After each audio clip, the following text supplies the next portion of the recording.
Kira Yoshikage only wanted to live a quiet, unextraordinary life. He wanted to be left undisturbed, like a plant.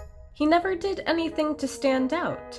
In school, he won third place in every contest he entered, and he never had any particular hobbies, besides collecting Valentino suits and ladies' hands. Then, every night, he settled down with a glass of milk and made sure to get precisely 8 hours of sleep, and he'd eliminate anything that would disturb it. Needless to say, Diamond is Unbreakable is hands down my favorite JoJo part in the anime so far. Its horror-themed sensibility is exactly my cup of tea. Sure, I know Phantom Blood has elements of gothic horror with vampires and Jack the Ripper, and we've seen some creepy stands so far. However, stylistically speaking, Part 4 is the most classically horror-themed part of the entire series.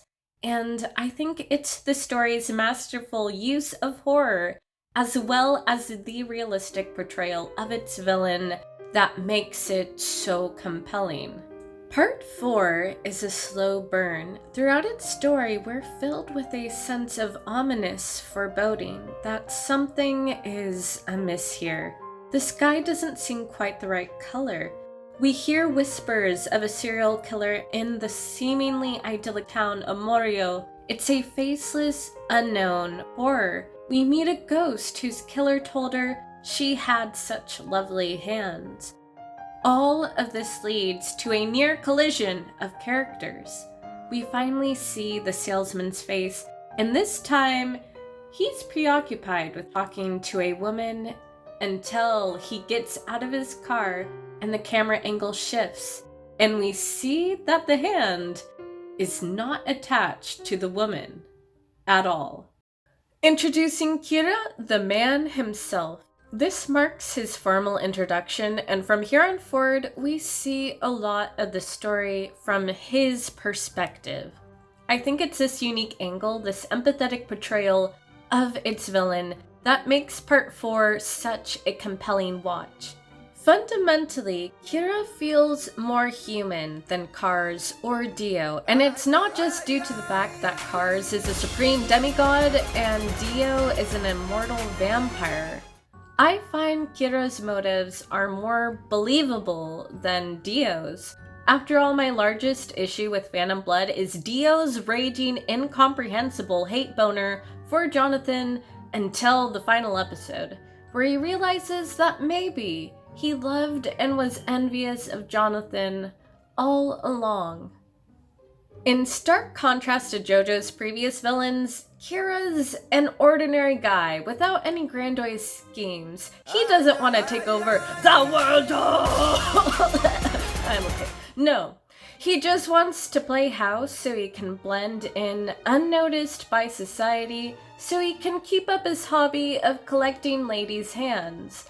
In a way, Kira presents a far more sinister threat than Dio or Cars. Instead of scheming in a faraway land, Kira is this faceless serial killer hiding in plain sight that has plagued a town for decades.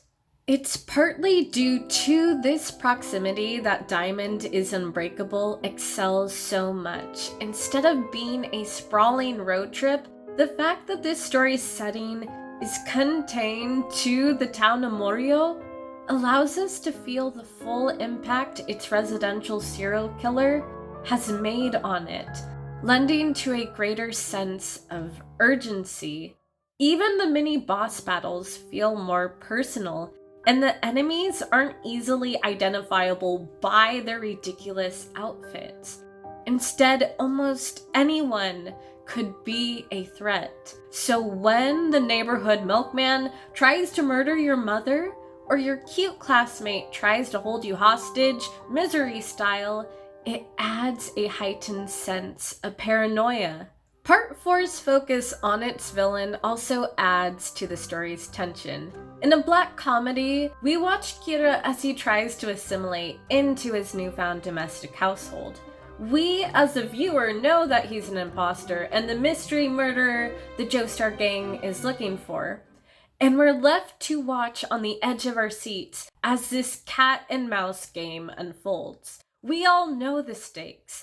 It's the same formula that made Death Note so compelling to watch. Who will bite the dust first, Kira or his enemies? Stay tuned to find out.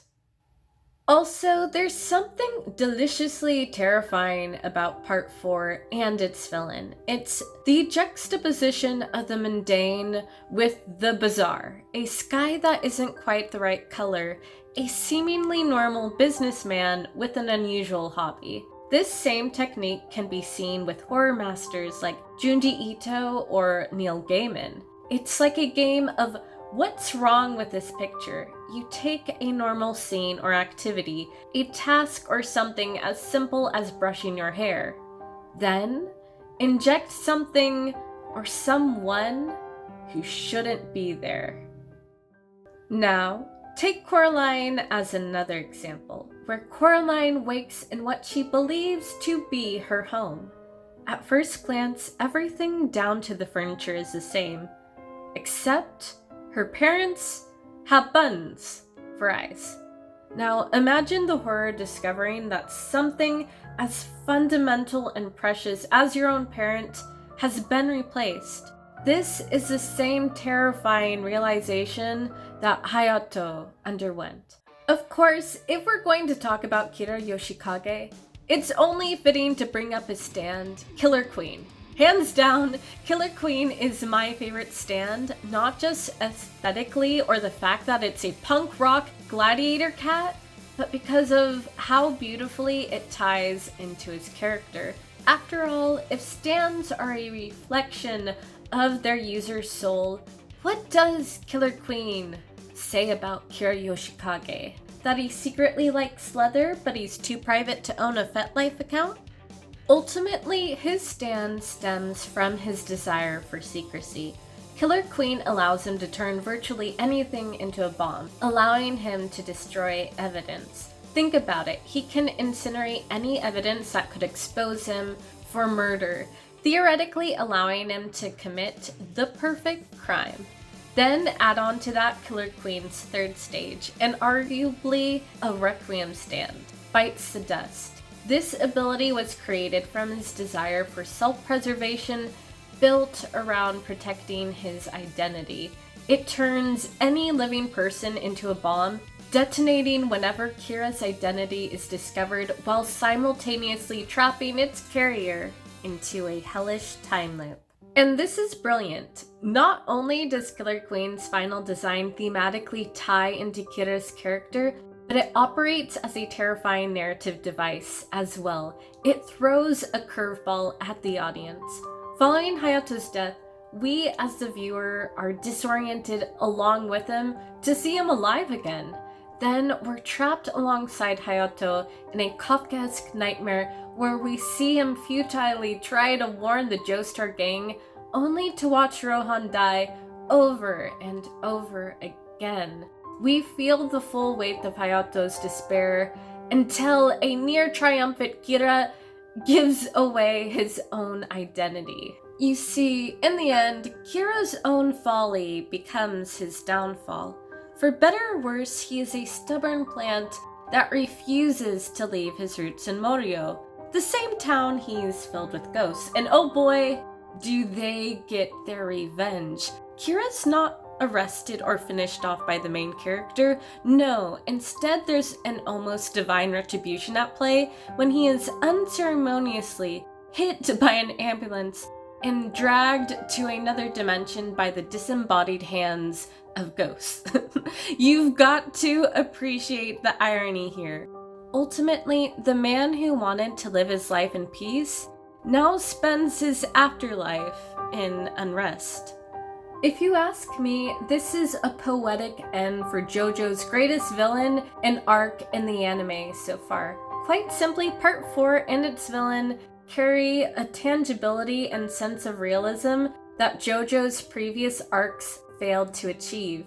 Its villain isn't a vampire or a godlike being, but a human a wolf in sheep's clothes hiding amidst the sleepy town Amorio, and to me, that's all the more terrifying.